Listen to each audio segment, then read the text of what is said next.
큰 별이 하늘에서 떨어져 강들의 3분의 1과 여러 물샘에 떨어지니 이 별 이름은 쓴쑥이라. 물의 3분의 1이 쓴쑥이 되매 그 물이 쓴 물이 되므로 많은 사람이 죽더라. 넷째 천사가 나팔을 부니 해 3분의 1과 달 3분의 1과 별들의 3분의 1이 타격을 받아 그 3분의 1이 어두워지니 낮 3분의 1은 비추임이 없고 밤도 그러하더라. 내가 또 보고 들으니 공중에 날아가는 독수리가 큰 소리로 이르되 땅에 사는 자들에게 화가 있으리니 이는 새 천사들이 불어야 할 나팔 소리가 남아 있음이로다 하더라. 아멘. 요한계시록 8장 7절부터 13절까지 말씀입니다. 이제 4개의 나팔 소리에 대해서 살펴보려고 합니다. 제일 첫 번째 7개 우리 봉인을 살펴봤었죠. 7봉인. 제가 다른 사람들은 이렇게 얘기하죠. 봉인, 실, 봉인 다음에 7개 봉인 다음에 그다음에 나팔 나오고 그다음에 대접 나오는 거를 맨 마지막에 7개 대접이죠. 이렇게 순서가 되어 있습니다. 계시록 꼭 기억하시기 바랍니다. 이것만은 기억하시면 봉인, 나팔, 대접 이렇게 7개 가는데 이게 순서대로 가는 게 아니고요. 순서대로 이건 나왔다 저거 나왔다 저거 나왔다 이렇게 가는 게 아닙니다. 물론 이렇게 얘기한 학자들도 있지만 최근의 연구와 학문에 의하면 이런 생각보다는 이런 해석보다는 이렇게 간다고 생각하시면 됩니다. 봉인 7개 떼었죠? 봉인 마지막 때의 모습을 7개로 쭉 상징해서 보여준다고 그랬습니다. 그 다음에 나팔 마지막 때의 모습을 다시 7개의 나팔로 얘기해 주기 시작합니다. 그 다음에 뭡니까? 대접. 계속 3개가 마지막 때의 모습을 반복해서 얘기를 하고 있습니다. 이렇게 이해를 하는 것이 더 정확하게 이해하는 것입니다. 봉인, 나팔, 대접이 마지막 때의 모습을 상징적으로 정확하게 모습을 3가지를 얘기를 하고 있습니다. 그러니까 더 무섭지요. 그때 봉인 뗄 때 봉인 뭐였습니까? 봉인을 떼게 되면 뭐가 나온다고 그랬습니까? 흰말, 파랑말, 청색말, 그레이말 이렇게 나온다고 그랬었잖아요. 그러면서 각각 나오는데 이 4개의 봉인하고 나팔이 또 다 연결이 됩니다. 첫 번째 봉인하고 첫 번째 나팔의 내용이 유사하게 연결이 되고요. 두 번째는 두 번째, 세 번째 봉인은 세 번째 나팔과 이렇게 각각 내용이 상관을 이루게 된다는 얘기입니다. 그와 같은 가운데 우주적인 재앙이 이제 오늘 나팔을 통해서 나타나는 것을 보시게 될 것입니다. 우리 첫 번째 나팔을 보겠습니다. 7절 보시겠습니다. 첫 번째 천사가 나팔을 불었습니다. 그래서 나팔 불다 하니까 좀 이상하지요. 나팔 분다 하니까 어디 가십하는 것 같은 그런 뉘앙스를 들리는데 나팔 분다 그 개념이 트럼펫이라고 여기서 번역이 되어 있습니다만은 이렇게 생각하시면 됩니다. 히브리 사람들에게 있어서 나팔은 이거 큰 이렇게 양의 뿔을 이렇게 만들어 가지고 그걸 불면은 뭘 상징했습니까? 전쟁을 준비하거나 또는 대제사장의 제의를 선포한다거나 그런 의미로서 이제 뿔을 불렀죠. 그래서 나팔 분이 피 섞인 우박과 불이 나와서 땅에 쏟아짐에 땅의 3분의 1이 다 타버리고 수목의 3분의 1을 타버리고 각종 푸른 풀도 다 타버렸다 그랬습니다. 첫 번째 부는 건 얘기한 건 뭡니까? 첫 번째 나팔을 쫙 부니까 하늘에서 막 뭐가 떨어져요? 우박. 이번에 휴스턴에 그다음에 뉴올리언즈에 한번 태풍이 부니까 어떤 게 아시겠지요? 휴스턴은 미국에서 어떤 곳입니까? 우주 첨단 기지가 만들어져 있는 그 우주 첨단 학문이 가장 앞서고 있는 지역입니다. 휴스턴이. 예. 그 휴스턴에 물난리가 나니까 아무것도 남아있지 않는 것입니다. 휴스턴에 누가 있냐면요. 어느 교회가 있습니까? 레이크우드 처치가 있습니다. 조엘 오스틴이라고 아시죠? 예. 조엘 오스틴 목사. 물난리가 나가지고 대피소가 좀 부족하고 하니까 휴스턴 정부에서 그 교회한테 쉘터로 좀 쓰자고 그랬더니 못하겠다고 거부했다죠. 그러다 욕 바가지로 먹고 다시 열었는데 비난의 문매를 여전히 맞고 있다고 하죠. 아무리 인간의 첨단 학문이고 뭐고 간에요. 그 폭풍우가 한번 쓸고 지나가니까 쑥대밭이 돼버리고 말지 않습니까? 그거 이제 복구하는데 이제 한 10여 년 또 가고, 기도해 주실 거는요, 휴스턴 집의 80%는요 뭐가 없습니까? 홍수보험이 없습니다. 그 지역은 홍수가 오는 지역이 아니어가지고, 그래서 지금 모든 집이 이제 시 정부, 그래서 지금 릴리프 펀드를 만들어야 되지 않느냐, 이게 상황입니다. 80%가 보험이 없습니다. 집보험이. 그 홍수 하나만 나도, 태풍 하나만 와도 그렇게 쑥대밭이 되는 것이 자연인데, 하늘에서 우박이 쏟아집니다. 근데 그 우박이 무엇을 연상시키십니까? 여러분, 우박이 막 떨어지는 거 한번 생각해 보세요. 무엇을 연상시킵니까? 출애굽 때에도 우박이 이렇게 10가지 재앙으로 쏟아져 내렸죠. 그때는요, 출애굽은 무엇을만 한정이 되었습니까? 이집트에만 한정이 되었습니다. 그런데 지금은 전 우주적으로 이제 우박이 쏟아져 내리고 있습니다. 상상이 되십니까? 그런데 우박만 쏟아집니까?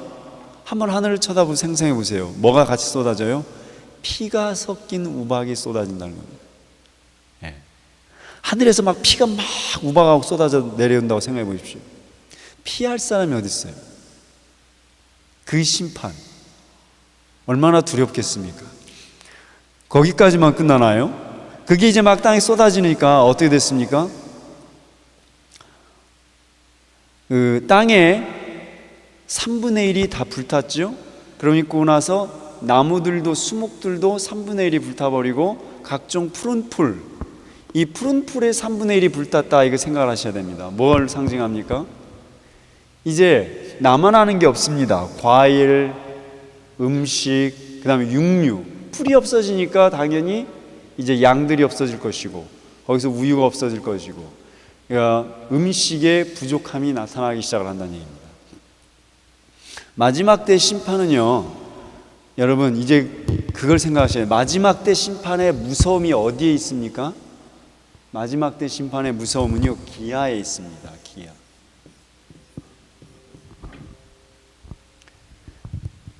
우리는 착각하면 하나님의 심판이 막 벼락 쳐가지고 막 이렇게 떨어지고 뭐 이렇게 해서 불벼락 심판받고 그걸로 심판을 생각하실지 모르겠지만요, 마지막 때의 심판은 잔인함입니다. 배가 고픕니다.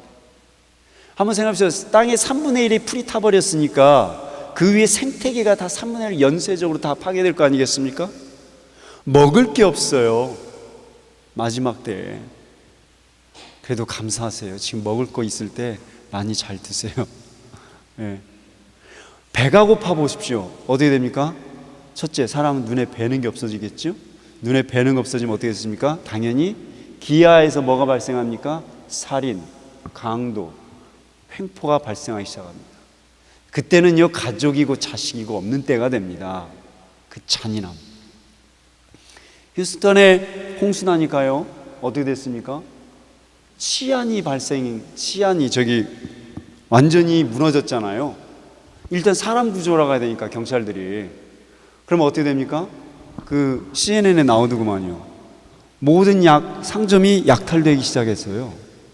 그냥 들어가서 돈 꺼내고 물건 가지고 나오는 거예요. 떳떳하게. 그 CCTV를 찍히는데도. 그래서 전화를 걸잖아요, 경찰에.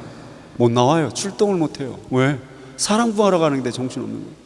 먼저 일단은 그 말은 맞아요. 사람을 살려야 되니까, 물에 빠진 사람 살려야 되니까 다 출동하고 경찰이 없는 거예요. 홍수 하나 왔는데 치안이 무너집니다. 그러면 먹을 게 없는데, 그게 마지막 때의 모습입니다. 이때 여러분 신앙 지키실 수 있을 것 같습니까? 먹을 것 없어 보세요. 신앙이라는 거는, 마지막 때 우리 신앙은 지금 이 모습 갖고는 절대 못 견딥니다. 말씀으로 완전히 내 가치관이 변화되고 무장되고 하나님의 가치관으로 완전히 변화되어 있지 않으면 다 변절합니다. 아마 여기 계신 분의 우리 기독교인의, 현재 기독교인의 최소한 60%, 70% 다 변절합니다. 그게 오늘날 현실입니다. 그건 제가 얘기하는 게 아니고 여기 미국의 기독교 연구 통계조사소가 다 그렇게 얘기합니다. 60, 70은 다 변절하게 돼 있다. 그렇게 됩니다. 말하자면 이 교회 신자의 100명 있으면 70명은 다 돌아설 거란 얘기입니다. 그래서 그만큼 믿음을, 말씀을 강조할 수밖에 없는 입장입니다. 마지막 시대를 살아가면서. 자, 이제 두 번째 천사가 나팔을 불었습니다. 어떻게 됩니까? 불붙는 큰 산과 같은 것이 바다에 던져진다 그랬습니다. 그래서 바다의 3분의 1이 피가 되었다, 그런 얘기를 하고 있습니다. 어떻게 연상이 되십니까? 이 하늘에서 막 불붙는 큰 산 같은 것이 바다로 던져졌다, 이 이야기입니다. 무엇을 상징하겠습니까? 마지막 때에 혜성 같은 것이, 우주 전체 혜성 같은 것이 막 바다로 떨어져 내린 것이죠. 그러니까 지구의 마지막 때. 그러니까 혜성 같은 게 붙어 있겠죠. 그러니까 사도 요한의 눈에는 그것이 혜성인지 그렇게 명확하지 않았을 거 아니겠습니까? 그러니까 그림 언어로 이렇게 표현한 것입니다. 고대 신화, 고대 그들의 사고 속에는 그게 또 있었어요. 마지막 때 심판 때는요, 하늘에서 막 불이 막 쏟아질 거다, 이렇게 생각을 하고 있었는데 그 표현을 이렇게 하고 있습니다. 그러면서 바다의 3분의 1이 어떻게 되었습니까? 피가 되었다 그랬습니다. 무엇이 현상이 되십니까? 하나님의 출애굽 10가지 재앙 중에 나일강이 어떻게 됩니까? 다 피로 변하죠. 그때는 나일강만 그랬어요. 지금은 전 세계 3분의 1의 이 바다가 피로 바뀐다는 이야기입니다. 이게 상상이 잘 안 되시죠? 이걸 보여주시도록 기도해야 되겠습니다. 그럼 어떻게 됐습니까? 이건 그래서 바다 가운데 생명 가진 피조물들의 3분의 1이 죽고 배들의 3분의 1이 깨지더라 그랬습니다. 고대 그리스 로마 사회에서는요, 고기보다는 어류가 더 많이 주 음식이었습니다. 그 3분의 1이 없어지니까 당연히 기하선상에 허덕이가 되는 것이죠. 세 번째 한번 보시기 바랍니다. 이제 마지막 때의 심판 때의 모습을 계속 점점 강조가 됩니다. 셋째 천사가 나팔을 부니까 보세요. 횃불같이 타는 큰 별이 하늘에서 떨어집니다. 앞에는 큰 산과 같은 것이었고 이번에는 큰 별. 제가 볼 때는 계속해서 우주 전체 혜성이 지구와 막 충돌하는 것 같아요. 말하자면 우주 전 질서가 무너지고 있다는 얘기입니다. 큰 별들이 막 쏟아지기 시작하니까. 그런데 이것이 바다로 떨어집니다. 물샘에 떨어지고 강물의 3분의 1과 여러 물샘에 떨어지니, 그 다음에 보십시오. 이 별 이름은 쓴 쑥이라 이렇게 얘기합니다. 쑥. 그리고 물의 3분의 1이 쓴 쑥이 되매 그 물에 쓴물이 되므로 많은 사람이 죽었다, 그런 얘기입니다. 우리말로는 쑥으로 번역했는데요, 원어는 이 말과 같은 겁니다. 영어로는 wormwood, 벌레나무, 직역한 wormwood라는 그 herb, 약초가, wormwood라는 게 굉장히 쓴 약초가 있습니다. wormwood. 근데 이 wormwood는 뭘 상징하냐면요, 그 wormwood 하면요 재앙이죠. 먹을 수 없고 너무 쓰니까 재앙이고, 그것이 죄와 심판을 상징하는 단어였습니다. 그래서 보세요. 스크류테이프의 편지라는 책이 있지 않습니까? 스크류테이프의 편지. 삼촌 사탄이 조카 사탄한테 어떻게 기독교인들을 꼬실 것인지를, 타락시킬 건지를 가르치는 편지들, 21개 편지들입니다. 그 삼촌 이름이 월무드입니다. 참 이게 재밌는 사람입니다. 이 C.S. 루이스라고 하죠. C.S. 루이스, 그 스크류테이프의 편지의 저자가 C.S. 루이스입니다. 이 C.S. 루이스는 옥스퍼드 대학교 영문학과 교수였다가 50여 세 때에 회심을 하고 하나님을 믿게 된 사람입니다. 그 사람이 성경을 읽었더니 그 문학적으로 굉장히 뛰어난 사람 아닙니까?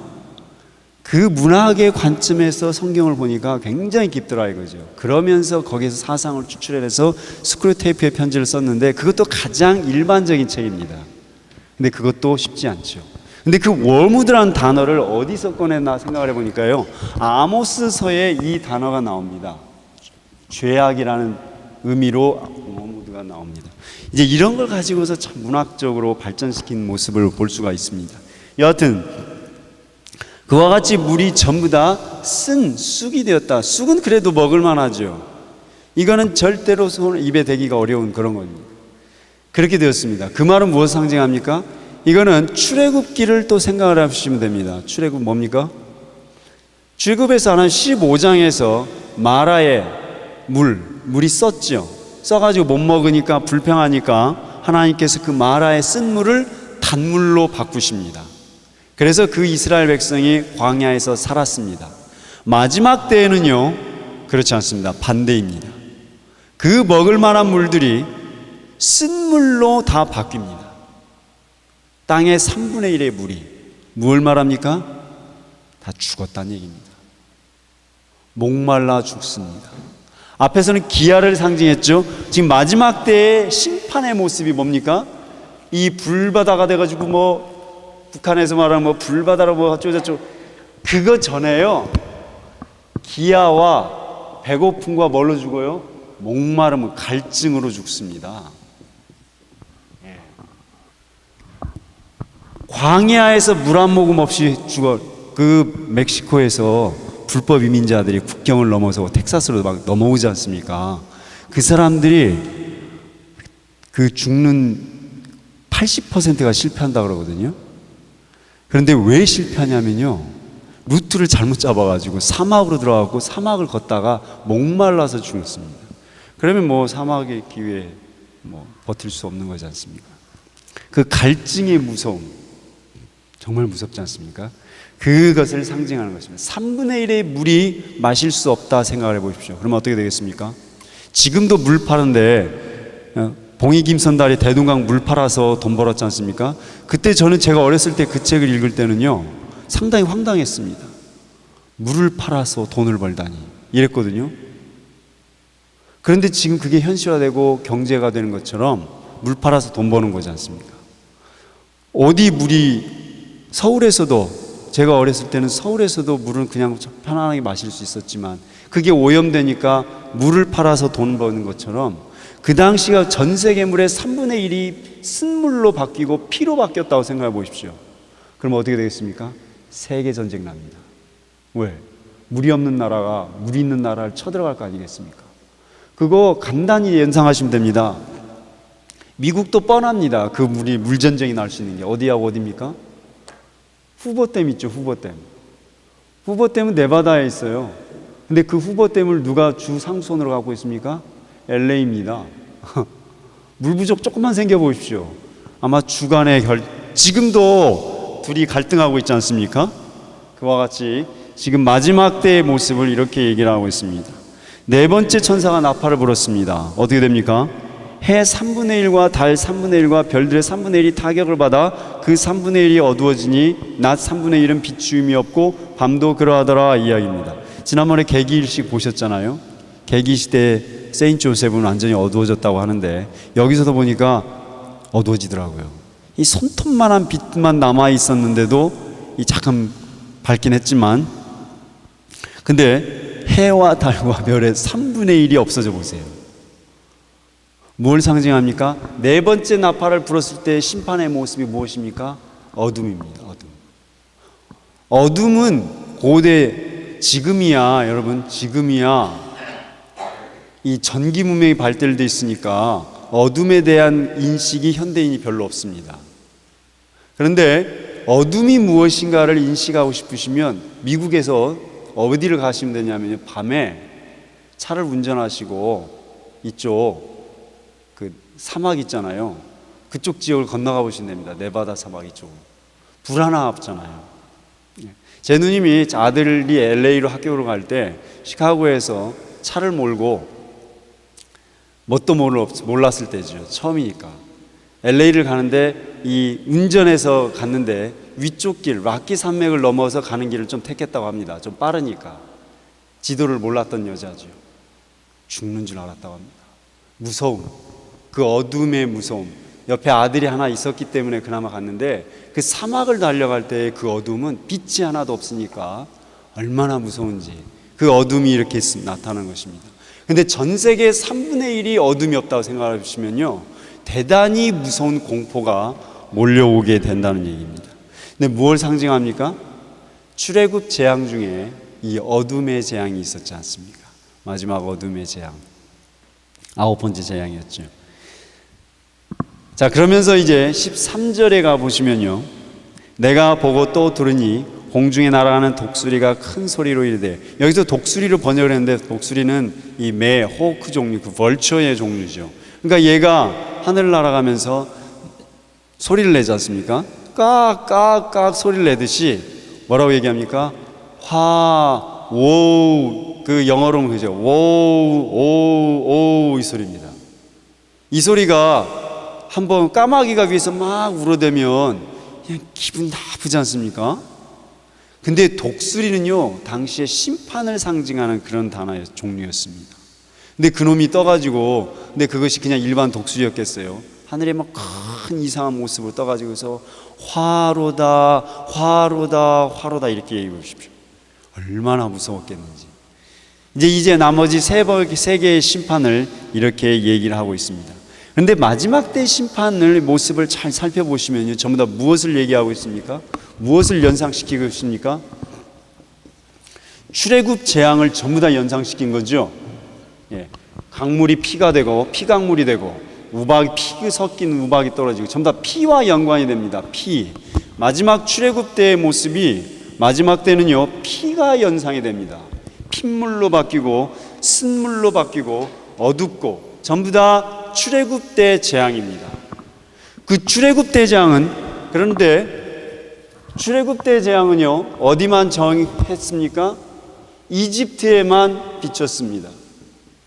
그러나 마지막 때의 재앙은요, 어디에 비쳐요? 전 세계에 미치게 됩니다.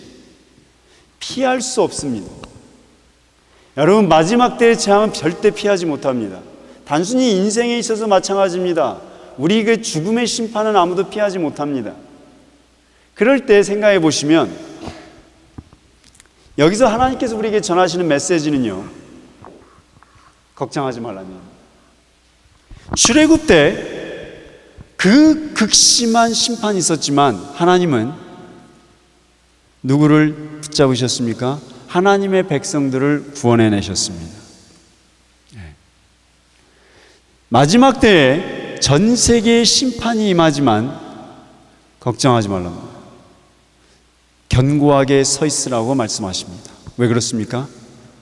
하나님은 그 하나님의 백성을 그 피할 수 없는 전 우주적인 전 세계적인 심판 가운데 하나님의 백성을 반드시 구하겠다 말씀하시는 것입니다. 믿으라, 걱정하지 말라고 얘기하시는 것입니다. 심판의 때에 하나님의 백성으로 구원받는 그런 성도로서 준비되어 가시길 바랍니다.